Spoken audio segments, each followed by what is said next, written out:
여러분 반갑습니다. 주식의 맥모닝입니다. 네, 이번 시간에는 카카오, 오늘 또 카카오 그룹주가 큰 폭으로 하락하고 있는데 그 어떤 하락하는 원인과 그 다음에 앞으로의 전망, 저점을 어느 가격대에서 볼 수 있을지 한번 보도록 하겠습니다. 갖고 계신 분들 매우 힘든 국면을 지나고 있는데 네이버 포함해서 신규 상장주 전체적으로 마찬가지죠. 카카오 같은 경우에도 국민주라고 해서 주주수가 정확하게 500만, 700만 되는지 모르겠지만 수백만의 투자자들이 지금 고통받고 있는 그런 현재 국면을 지나고 있다 볼 수 있는데, 내 혼자만 힘든 게 아니다.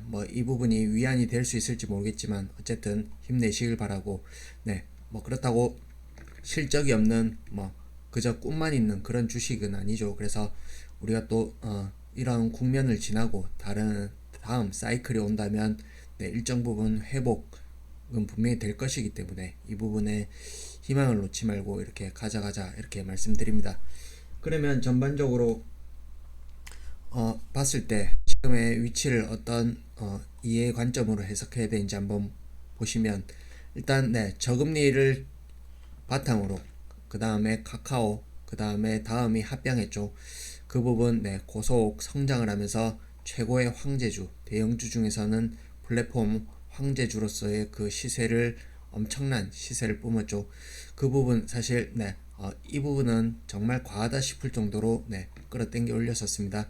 근데 그 부분이 사실 이때 당시만 해도 우리 강방천 회장 이분도 사실 지금도 갖고 있는지 모르겠습니다만 이때 영역권에서도 당시에 인터뷰할 때 보면 여전히 가고 있다, 좋게 본다, 이런 주장을 펼치기도 했는데 이런 분도 있고, 그리고 한때 잘 나갈 때 유명한 애널리스트 전문가가 주변에서 사야 되는지 물어보면 묻지도 따지지도 말고 카카오, 네이버 그냥 사서 장기적으로 들고 와라, 이런 얘기도 그냥 대놓고 했었습니다. 근데 이분의 전망들이 사실 틀리다 이렇게 또 말씀드리기도 어려운 부분이, 사실 이때 당시만 해도 이 금리가 이렇게 계속해서 이렇게 0%, 심지어 0%, 1%대 저금리를 계속 십수년간 이어오다가 이게 급작스럽게 금리가 이런 식으로 올라올 거라고는 그 누구도 상상하기 힘든 부분이었죠. 그래서 이때 당시에는 그런 어떤 뷰가 어떤 장기적으로 저금리가 지속될 거라는 그런 전제를 깐다면 맞는 전망이었을 수 있겠다 이렇게 말씀드릴 수 있지만, 그 누구도 쉽게 예상할 수 없었듯이 이런 금리가 급격하게 오르는 국면이다 보니까 그 부분과 발맞춰서 이런 주가가 금리에 따라서 멀티플이 조정되면서 이렇게 주가가 이렇게 발작을 일으키고 있다 이렇게 보셔야겠습니다. 그러면 특히나 오늘 같은 경우에는 카카오페이, 그 다음에 뱅크 이렇게 필두로 해서 지금 엄청난 하락세를 보이고 있는데, 이 부분은 역시나 우리가 현재 국면을 2000년 IT 버블과 이렇게 견주어서 이렇게 비교를 하죠. 그 부분은 저도 동의를 하는 바이고, 미국 증시도 이와 빗대어 보면 이렇게 이가 맞물려 들어간다 이렇게 볼 수 있고, 그 부분에서 우리나라의 진정한 버블의 어떤 주식이라고 치면은 제가 봐서는 우리나라의 엄청난 동학개미 운동과 더불어서 그런 풍부한 유동성, 공모가 열풍이 있었죠. 이건 진짜 역사에 남을 그런 어떤 광기 현상이었다 이렇게 볼 수 있는데, 그 부분에서 대표적으로 카카오뱅크, 페이, 그 다음에 SK 바이오사이언스 포함해서 여러 가지 종목들이 있죠. 크래프톤 비롯해서 이런 종목들의 어떤 열풍, 버블, 이 부분은 2000년 IT 버블과 버금가는 그런 유사한 측면이 있다. 이런 측면에서 사실 카카오라고 하면 대표적인 카카오 자회사 지분을 갖고 있다 보니까 그 부분의 주가가, 카카오 자회사들의 주가가 빠지면서 덩달아서 이렇게 빠지는 부분도 지금 오늘 같은 경우에는 반영되고 있다 이렇게 볼 수 있겠습니다.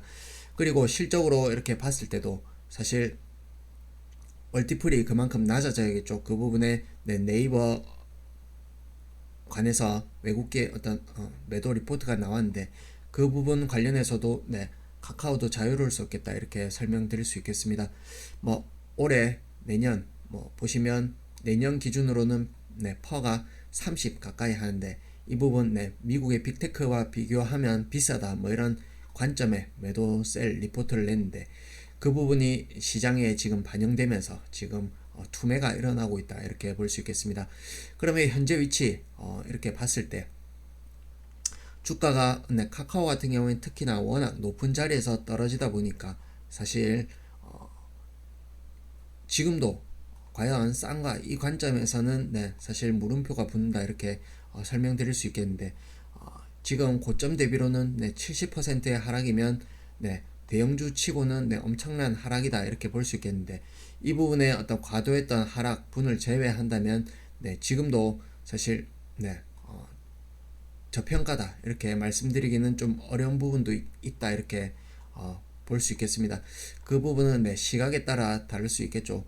근데 제가 일전 영상에서는 네, 1차 잡히는 가격은 55,000원 그리고 말씀드린 가격이 48,000원대를 말씀드렸는데 지금 네, 네이버가 먼저 이렇게 된서리를 맞았고 그 부분 네, 카카오도 같이 영향을 받으면서 네, 계속 반등 다운 반등 없이 계속해서 밀리는 흐름이다 이렇게 보시고 그리고 시장 대비 지금 현재 종합지수 기준으로 그러면 종합지수는 전체 시장의 평균이라 보시면 되겠죠.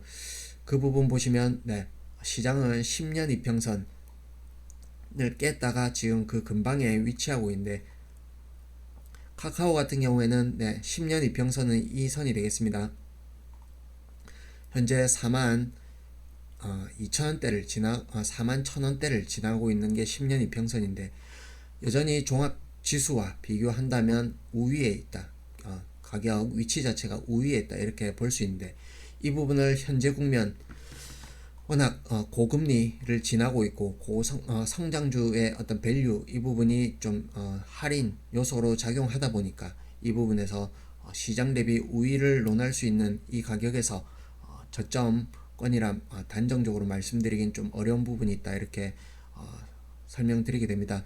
그러면 네, 적어도 시장 평균에 대비한다면 이 선이 지나는 선까지 이렇게 볼 수도 있겠다 이렇게 말씀드리지만 또 시총 규모로 따지면 네, 22조를 넘는 수준인데 현재 시총은 22조이고 그 다음에 액면 분할 전에 가격으로 따진다면 네, 한 대략 25만원 선 되겠죠.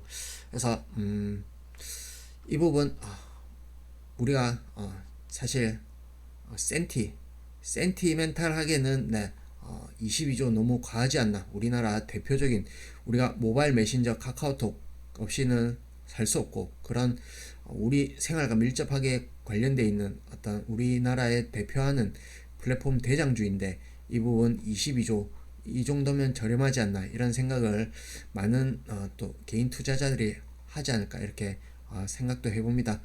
다만 현재 국면이 계속 당분간 유지될 가능성이 높다 이 포인트랑 그 다음에 네, 네이버 같은 경우에는 네, 위치로 따진다면 더욱 처참하다 이렇게 볼 수 있겠는데 네이버는 네, 카카오 대비 상대적으로 무거운 주식임에도 불구하고 네, 낙폭으로 치면은 거의 지수의 평균보다 아래 내려올 만큼 지금 과도하게 내려왔는데 네이버가 바닥에 임박했다는 이런 관점으로 본다면 카카오도 여기서 더 이상 크게 하락하지 않고 대략 5만원을 이탈하는 라인에서 바닥권을 잡을 가능성도 있겠다 이렇게 말씀드립니다.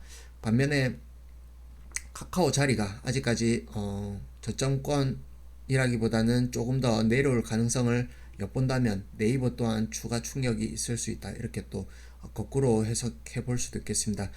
그래서 뭐 지금 현재 국면에서 그 누구도 뭐 팔고 떠나자 이렇게 얘기하기가 쉽지가 않죠. 우리가 차트를 거꾸로 한번 이렇게 돌려보면 사실 네, 이때 엄청난 폭락장이 있었다 이렇게 볼 수 있는데 이후에는 네, 되돌리는 흐름이 자연스럽게 나오죠. 이 부분은 네, 광기에 어린 어떤 투매 내지 투매가 작용한 자리다 이렇게 볼 수 있는데 이 부분은 네, 시간을 지나면서 이렇게 회복을 하듯이 이 부분 다시금 네, 차트를 거꾸로 놓고 보면 현재 국면 사실은 투매 일종의 투매가 나오고 있다 이렇게 볼 수 있고, 우리가 카카오가 단순히 실적이 없는 거품주다 이렇게 하면 이게 다시금 이렇게 원위치 올라가기 시작한 그 출발점까지 다 내려와서 회복 못하고 계속해서 그 자리 본래 가치로 돌아간다 이렇게 볼 수도 있겠습니다. 그러나 카카오 같은 경우에는 실질적으로 실적이 있는 성장주의죠.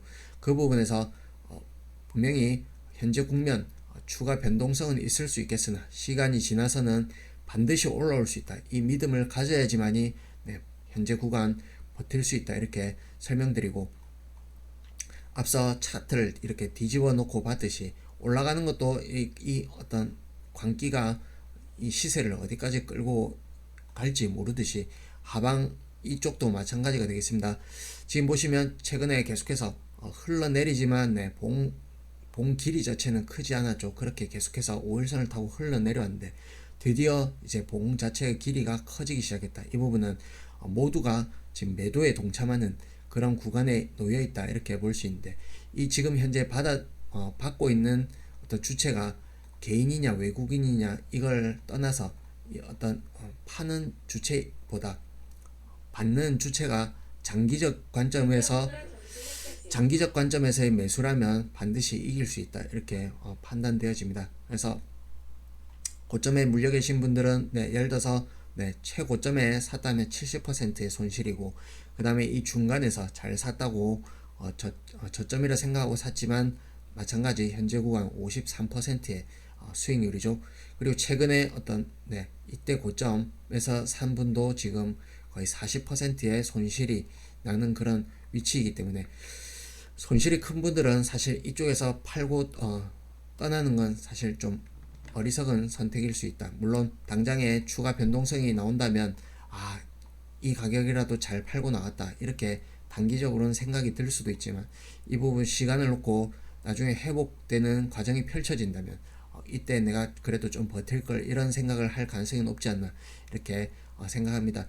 현재 지금 경기 침체를 지금 우려하고 있고 지금 시장이 그걸 반영하고 있죠. 그런데 지금 금리가 지금 지금 기준금리 미국이 지금 작정하고 금리를 올리고 있는데, 지금 경기 침체 뚜렷이 나타나고 그 다음에 물가가 이제 잡히고 한다면 금리 급격하게 올렸던 금리를 어느 수준 되면 이제 동결 시점을 지나서 경기가 침체되면 또 부양할 수 있는 룸이 또 생기겠죠. 예를 들어서 지금 3.25에서 지금 당장 11월 포함해서 12월 이렇게 올리게 되면 4%에 육박할 수 있는데, 이 부분 나중에 또 경기 침체가 지나고 나면 이 부분 더 이상 금리를 안 올린다, 고점 인식이다 이러면 또 모멘텀을 받을 수 있겠습니다. 그 부분 포함해서 이후에 경기 침체 이후에 금리를 떨어뜨리기 시작하면 다시금 탄력받고 이 부분은 회복될 가능성이 매우 높겠다 이렇게 판단되어집니다. 그래서 당장은 힘들지만 좀 이렇게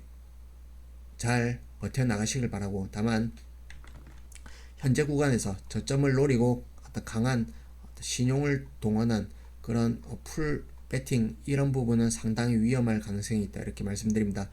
그 누구도 저점을 알 수는 없겠습니다. 현재 변동성이 확대되고 있기 때문에 이 부분 그 누구도 감히 저점을 예단하기는 어렵다 이렇게 판단했을 때 무리한 이런 신용 배팅 그 다음에 레버리지를 일으킨 어떤 승부는 자칫 퇴출될 수 있다 이렇게 말씀드립니다. 장기적으로 그리고 내가 갖고 있는 돈에 한해서 투자하고 계신 분들이라면 현재는 감히 말씀드리길 저점 어느 영역권을 지나고 있는 터널의